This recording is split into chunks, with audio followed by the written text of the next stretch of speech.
Welcome to this very special edition of the KJ Masterclass Live, the show which ensures that you profit from your time spent here with experts, either through their industry insights, information, or simply learning from them. And today we have with us Marcylle Combs. She is a business leader, speaker, author, and podcast host. And we learn from her about resilience, heart, and strategic leadership, how all these things fueled her journey. Welcome to the show, Marcylle. Th- Thank you so much, AJ. I'm so glad to be here and so honored that you would ask me to be part of your show today.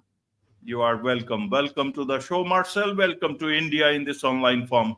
And I'm sure not just in India, but a lot of people across the globe will benefit from what we are going to talk right now. We'll learn from you about leadership. We'll talk about loyalty and we'll talk about real growth. In that backdrop, we'll have our conversation. But before that, let's understand a bit about your journey, your background, so that people know who they are listening to.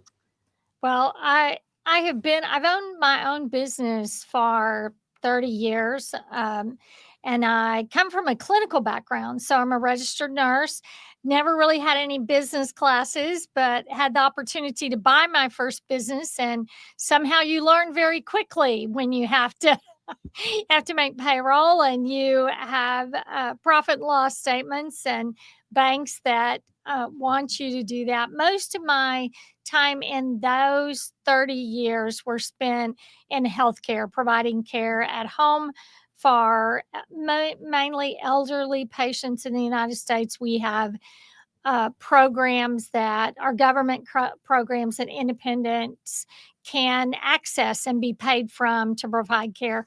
So most of my time was spent that. It was very much a people business, so a service line. So my expertise really is in not only making a profit, but also in how to manage people and get them to work for you.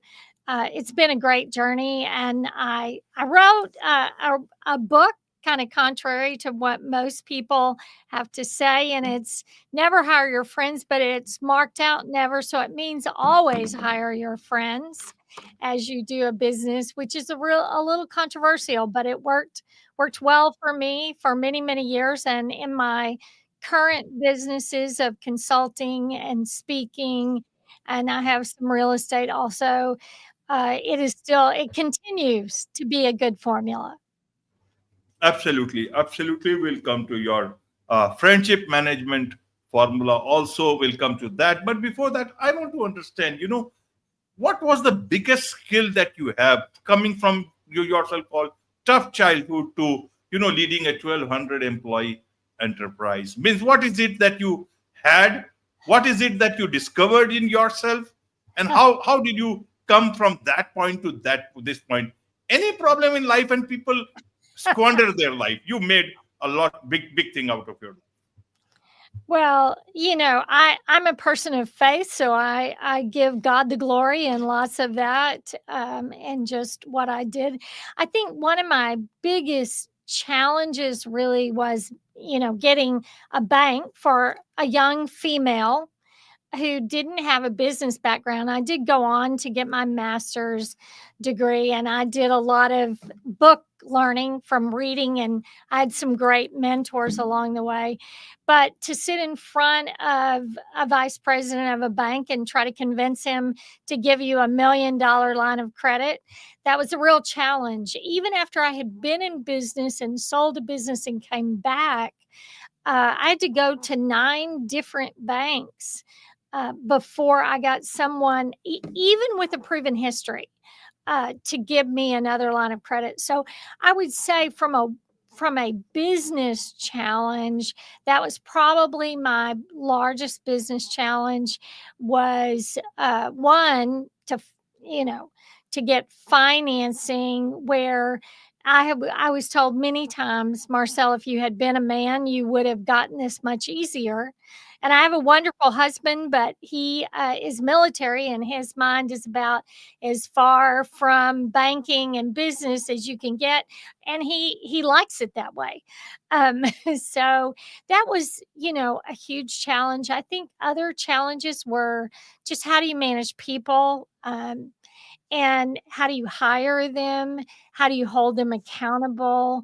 There were many times I did that wrong. Um, and sometimes, I guess a lot of times I learned to do it right. Absolutely. So, how would you like to put that? I want to understand your mind. What is the biggest reason for your success? Not hiring friends and then hiring whom? Because hiring is a big problem in today's time. People don't know whom to hire, how to hire, and that is where you talk about robots and AI and all that stuff. I want to understand from that perspective, Marcylle. I love AI. Let me make that frankly clear. My IT department would like for me not to experiment it quite so much, but AI can do things for us in the recruitment and retention. It can help sort, because if you go to online places to get your resumes, which is where most people get them these days, you get thousands. And so, what AI can do is help you sort through those. But bottom line, two things. When you're brand new, you don't have a reputation. So, that is a problem. But your number one goal in recruitment and retention is becoming the employer of choice. And becoming the employer of choice is not by paying people. You can pay people a great deal of money, and yes, you can get them in the door, but you can't keep them in the door. And you can't have their heart and their mind and their soul with them. To be able to do that, you have to explain why you're doing a certain thing, and you have to let them know you're going to be a fair employer, not because the law tells you so, but because you as the employer are going to be ethical. You're going to be truthful. You're not going to offer them things that you can't give them. And if you ever do say you're going to do something, and for a series of circumstances you need to be the first one to be back to tell them those are integrity and ethics.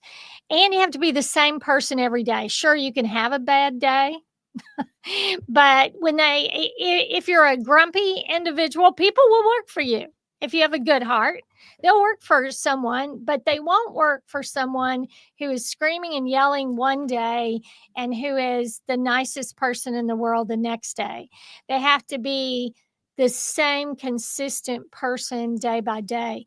I personally, anytime I can hire by word of mouth or by referral from a current employee, when I came to a new city in Texas to expand a location, and I was working for the owner then. I didn't hadn't yet bought. I started by asking, tell me who you know. I ask, people living in the city. I ask, a pastor that I knew to say, do you have any nurses in your church? Do you have any clerical people? Is there anyone I knew that I could try to hire from? Again, still, you have to, in these days, you have to also look online because many times that's not an option. But even once I get a resume, if I look at where they worked and I can call somebody I know that will tell me what kind of person they are, because I can teach. I can teach Medicare regulations. I can teach regulatory information. I can teach that, but I can't teach integrity. I can use it as a standard, but if a person is not an honest person, it is very difficult to teach them. Absolutely. So let me understand it this way. And you talked about trust. So how do leaders and many employees they do not trust their leaders in today's Right. time? You see the great resignation, the quiet quitting, and revenge quitting happening and all. So I want to understand your policy very openly. Everyone knows that you talk about never hiring your friends.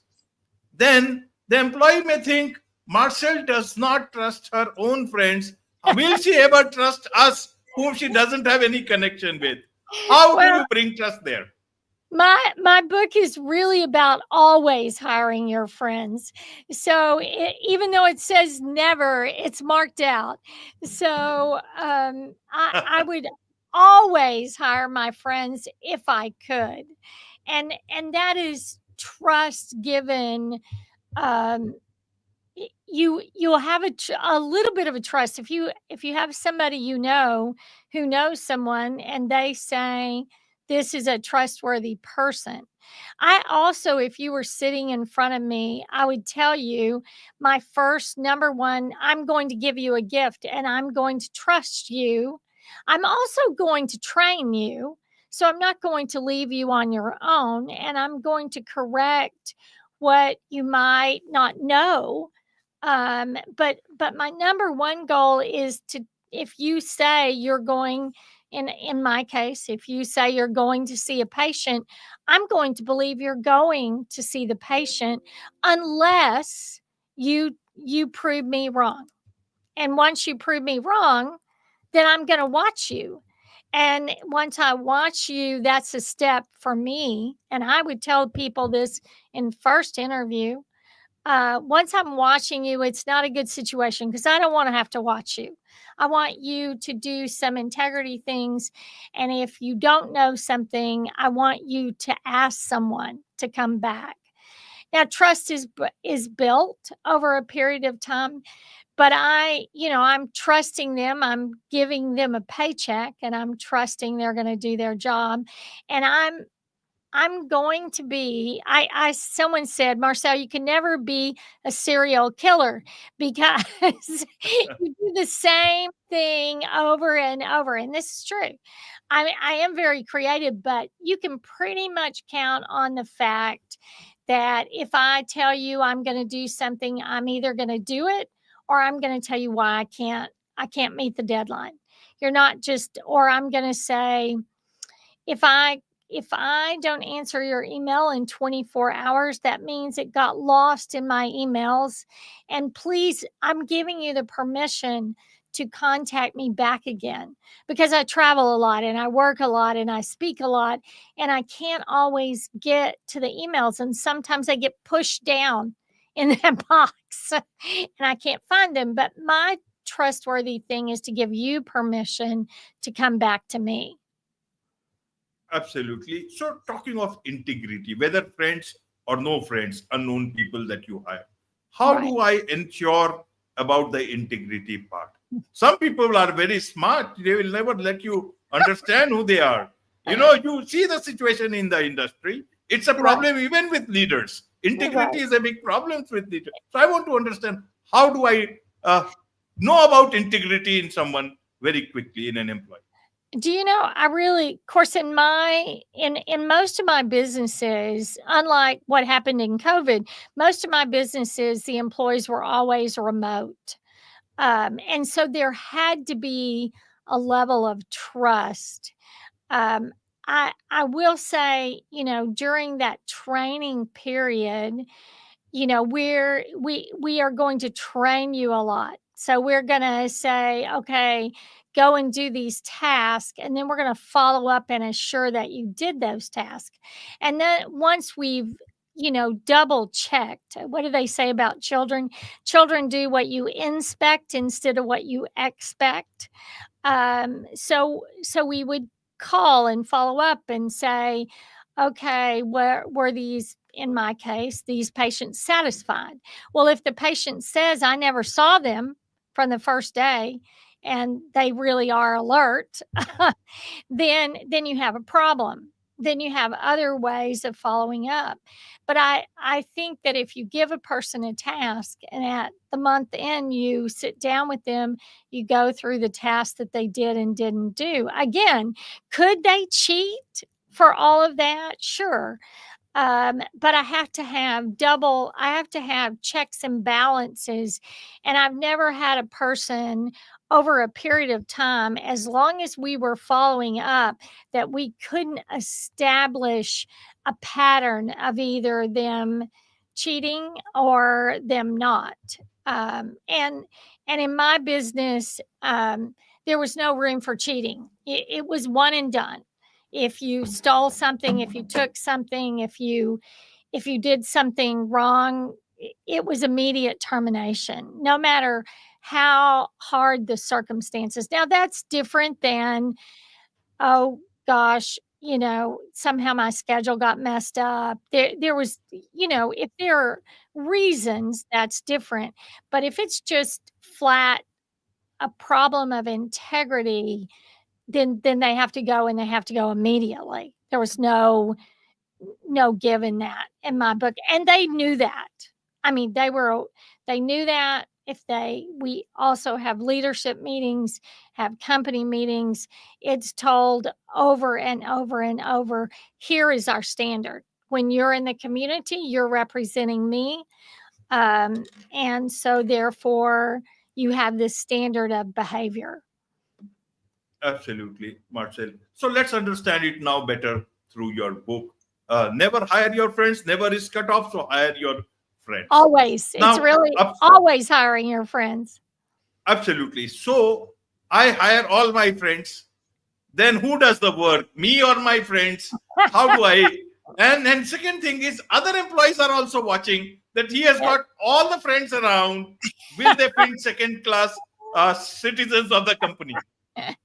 Well, you have to have your own set of integrity too. And one of the I talk about honesty and humility and honoring people. They may not be your friend when you hire them, but your goal is, because you spend most of your time at work, that they will become your friends. But you have to be honest with them, and you have to set productivity standards for every single job. And just because, sometimes the best thing you can do for a friend is terminate their employment because they do not live up to the standard of where they should act. And you have to fire them, and that's hard. It's hard to fire your friend, but I can tell you I've done it, and 90% of the time it's been the best thing for them, and they have come back around and said, this wasn't the right job for me. They've started their own businesses. They've gone back to school. They liked us, so they wanted to stay, but they didn't like the work. Or maybe they were just young and foolish and, just didn't have their mind set on really working. They have to be written up and they have to be terminated. And it is really difficult. It is really difficult. Right. So, what is this friendship management all about? Is why should I take headache of hiring friends within my company? Are there so many benefits that I should do that actually? I think that when you have people who have a connection with you, and they care about what your goals are and they become their goals, that your company, they care about that in almost an ownership way without the financial burden of being an owner. And the growth is crazy if they understand your why. The growth becomes part of their growth, because you're going to offer them opportunities and challenges.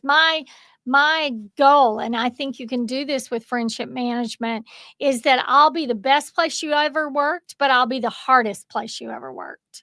So your standards might be a lot harder when you're my friend, because you're going to care at a lot deeper level, but you're going to have a good time with the people you work with. Even when you're stressed, you're still going to have a good time. Absolutely, absolutely. So, who is this book for? Never hire your friends. This book is for everyone. It is anyone in business. If you want to have a positive bottom line and a positive work experience and be the employer of choice in your area, which means more people come to you. When you have more applications than you have jobs that are available, you're the employer of choice.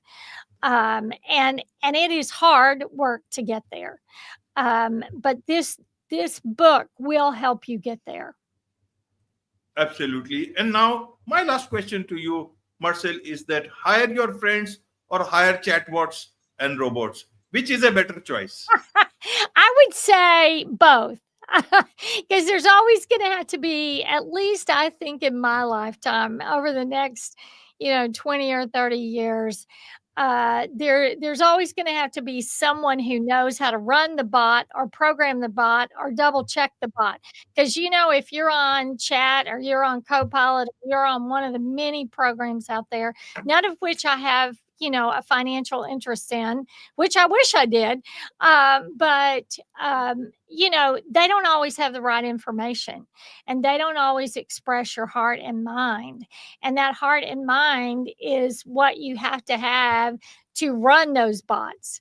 So I would say just like, the Industrial Revolution, there's always going to be jobs. You just have to maybe modify and learn your job, and maybe those become tools that make one person be able to do 10 things, but you still need those one persons.